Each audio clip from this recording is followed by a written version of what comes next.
हमारे कुछ बंधुओं ने एक फिल्म की हमारे सम्मुख बहुत अधिक प्रशंसा की। हमने उसे देखा और देख करके मुझे लगा कि ये बहुत ही अद्भुत कार्य है जो किया गया है और इस तरीके से हमारे इतिहास को भी सम्मुख रखा गया है और सही तरीके से हमारे वीर योद्धाओं की जो वीरता थी, जो पराक्रम था, जो उनका अद्भुत व्यक्तित्व था, जो उनकी संकल्प शक्ति थी, वो कितनी विशाल थी, कितनी अद्भुत थी और कितना बड़ा व्यक्तित्व उन्होंने अपना बनाया। इस बात को हमारे युवा अगर देखें, समझें तो उन्हें एक बड़ी प्रेरणा मिलेगी। मैं बात कर रहा हूँ छत्रपति संभाजी महाराज के विषय में। छत्रपति संभाजी महाराज जिन्होंने अपने जीवन काल में 120 लड़ाइयाँ लड़ी और सभी लड़ाइयाँ उन्होंने जीती। ऐसा अद्भुत पराक्रम के शत्रु उनके सामने आकर के कांपने लगते थे। ऐसा अद्भुत पराक्रम के उन्होंने यदि युद्ध क्षेत्र में कदम रख दिया तो युद्ध में विजय निश्चित थी। इस तरीके का अद्भुत योद्धा जिसे सही तरीके से, सही नीति से हराना और उसके सम्मुख खड़ा होना संभव ही नहीं था, उसको गलत तरीके से, धोखे से, सोते हुए किस तरीके से पकड़ा गया और उसके ऊपर फिर कितनी यातनाएं दी गई। औरंगजेब ने संभाजी महाराज से कहा कि तुम इस्लाम अगर स्वीकार कर लेते हो तो तुम्हारा जीवन बेहतर हो जाएगा, तुम्हें हम बड़ी सुविधाएं भी दे देंगे और तुम्हें हम छोड़ भी देंगे। लेकिन संभाजी महाराज ने उसे बिल्कुल नकारा और उसके बाद संभाजी महाराज के ऊपर यातनाएं शुरू हुई। ये यातनाएं 40 दिन तक चलती रही, इस प्रकार से कहा जाता है। और इतनी यातनाएं कि आंखें निकाल लेना, इतनी यातनाएं कि एक एक नखून को खींच लेना, इतनी यातनाएं कि जीवा को मूल से खींच लेना, और फिर भी उस वीर योद्धा ने आ तक नहीं की। फिर भी इस तरीके की स्थितियां कि उन्होंने अपने संकल्प को थोड़ा सा भी नहीं डिगाया। यहां पर मैं ये पूछता हूं कि ये भी तो उस ईश्वर के बनाए हुए व्यक्ति ही हैं। बस इन्होंने अपने व्यक्तित्व को इतना अद्भुत बना लिया और अपने संकल्पों को इतना दृढ़ कर लिया कि इन्हें उन संकल्पों से गिराया, हटाया और हिलाया ही नहीं जा सकता है। हमारे अनेक बंधु कहते हैं और हमें ये प्रश्न काफी समय से प्राप्त हो रहा था कि एक फ्लैट लाइन आ जाती है, हम ब्रह्मचर्य के मार्ग पर आगे बढ़ते हैं, लेकिन एक स्थिति ऐसी आती है कि उससे आगे हम बढ़ नहीं पाते हैं, हमारे संकल्प टूट जाते हैं, हम फिर से ब्रह्मचर्य के मार्ग से हट जाते हैं।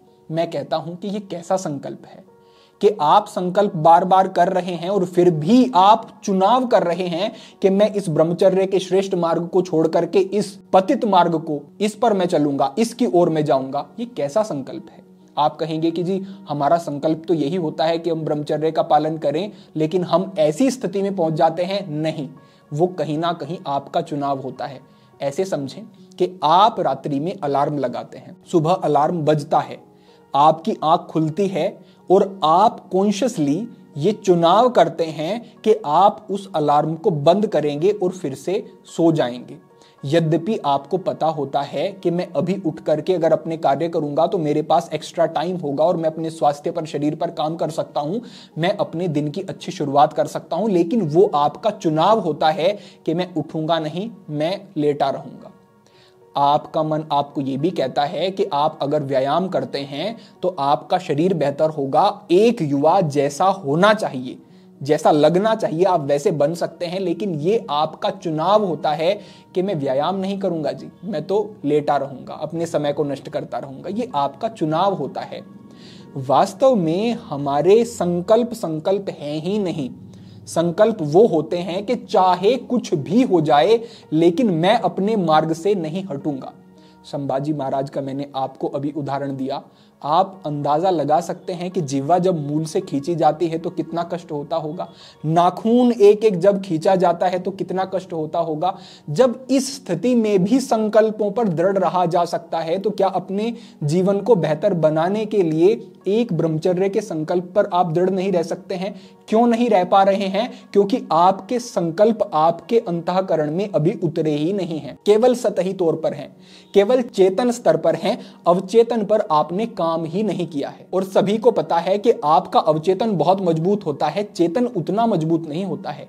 चेतन स्तर पर तो आप केवल क्रियाकलाप करते हैं, बहुत सारी चीजों का संग्रह करते हैं, लेकिन जो वो संग्रह है, वो स्मृतियां, वो संस्कार सभी अवचेतन मन में स्टोर होते हैं। आपने अब तक अपने अवचेतन में क्या स्टोर किया है? गंदगी, गलत प्रकार के चित्र, गलत प्रकार की वासनाएं, गलत प्रकार की भावनाएं, स्त्री के प्रति गलत दृष्टि रखना और शारीरिक संभोग आदि, यही तो आपने अपने अवचेतन में इकट्ठा किया हुआ है। तो जब तक आप संकल्पों को इन गहराइयों तक नहीं पहुंचाएंगे कि आपके संकल्प जाकर के इन संस्कारों को भस्म करें और अच्छी चीजों को अपने जीवन में नहीं लाओगे, तब तक आप केवल सतही तौर पर हो, केवल चेतन स्तर पर आप इन अवचेतन में पड़ी हुई स्मृतियों और संस्कारों को दबाने की कोशिश कर रहे हो। लेकिन जैसे कि हमने कहा, इसे आप चेतन स्तर पर कार्य करके नहीं बदल सकते हैं, इसीलिए बार बार फ्लैटलाइन की स्थिति बनती है। और जब आप बहुत ज्यादा दबाने की कोशिश करते हैं तो स्वप्न दोष हो जाता है, इससे अधिक कुछ नहीं। तो करना क्या होगा, अवचेतन तल पर आपको अपने संकल्पों को ले जाना होगा। वो कैसे जाएंगे, इसे आप बिल्कुल ऐसे समझें कि एक घर आपने लिया, घर ले लिया और बाहर से आपने उस पर रंग कराया, उसकी सफाई कराई, बाहर बगीचे में आपने साफ सफाई कर ली, चलो अच्छी बात है। लेकिन मूल बात तो ये है कि आप अंदर जाएं घर के और अंदर से सफाई करें, क्योंकि बाहर से कैसा दिखता है इससे अधिक महत्वपूर्ण है कि अंदर रहने में कैसा अनुभव होता है घर में।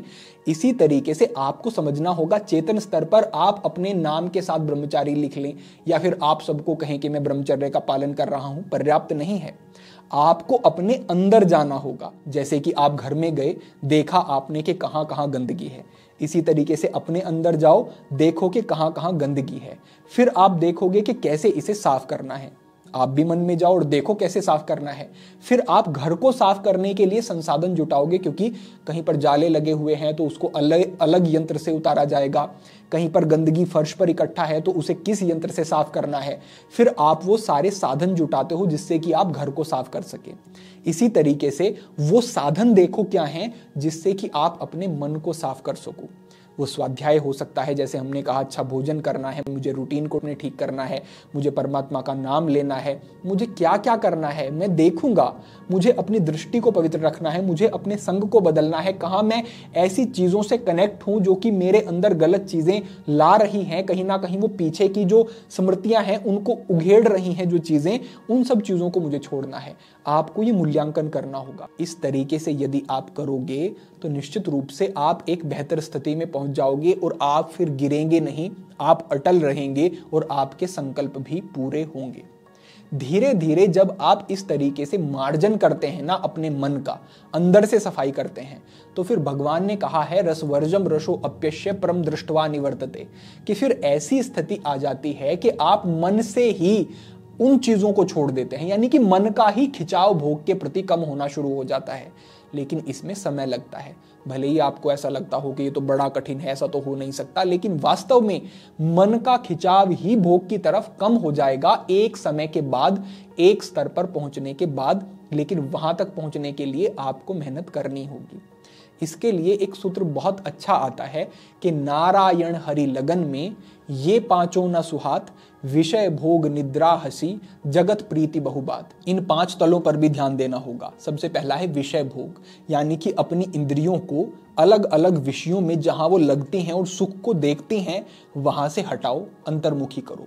विषय भोग।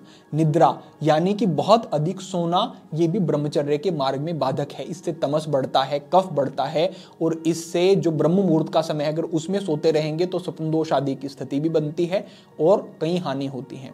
निद्रा। हंसी, यानी कि मजाक करना। मजाक क्या है? हमारे गुरु कहते थे कि मजाक है कि जिस बात को आप सीधे तौर पर नहीं कह सकते हैं, आपको लज्जा आती है, उस बात को कहकर के आप कहते हैं कि मैंने तो मजाक किया। वास्तव में वो मजाक नहीं है, वो फूहड़ता है। तो विषय भोग निद्रा हंसी, जगत प्रीति बहुबात, यानी कि बहुत अधिक बोलना नहीं है। प्रजल्पो इसे योग में कहा गया है और योग मार्ग में इसे बाधक बताया गया है। तो बहुत बोलना नहीं है। और जो जगत प्रीति कहा गया है, यानी कि आपको संसार में ही जो सुख दिखता है उससे हटा करके परमात्मा के नाम में असली सुख है, इस तरीके का बोध जब आपका बनना शुरू हो जाता है तो इससे आपके चित्त की पूरी तरह से शुद्धि हो जाती है। तो ये साधन है। इस साधन का आपको पता है बहुत कठिन नहीं है। वास्तव में जो चीजें आपके जीवन में बहुत बदलाव लाती हैं, बहुत बड़ा, वो बहुत कठिन नहीं होती हैं। बस आप उनको प्रयोग नहीं कर रहे होते हैं, ला नहीं रहे होते हैं जीवन में, इसलिए बदलाव नहीं होते हैं। तो तो अगर इन सभी चीजों की तरफ ध्यान दिया जाए, यहां पर बदलाव किया जाए, तो मैं कहता हूं कि आंतरिक बल बढ़ना शुरू हो जाएगा। और जब वो फ्लैट लाइन की स्थिति आएगी तो आप तैयार होंगे आंतरिक तल पर कि आप उसे गिरा दें, आप उससे आगे बढ़ जाएं। और अगर आपने एक बार उस फ्लैट लाइन को हरा दिया या उससे आप आगे बढ़ गए, तो दोबारा वो जब आएगी तो वो कमजोर होकर के आएगी, आपका बल बढ़ जाएगा। जिस तरीके से शत्रु को एक बार हराने के बाद ये पता चल जाता है कि उसकी कमजोरी क्या है, इसी तरीके से एक बार इस वासना को हराने पर आपको इसकी कमजोरी पता चल जाएगी। अगली बार भी हरा लोगे, फिर अगली बार भी हरा लोगे, और फिर निरंतर आपका ये क्रम चलता रहेगा। साथ ही मैं यहां पर 2 सजगताएं और कहना चाहूंगा। सबसे पहली बात है कि आप, जैसे गर्मी का मौसम है, तो इस मौसम में अपनी लेफ्ट नोस्ट्रल चंद्र नाड़ी का प्रयोग करना शुरू करें।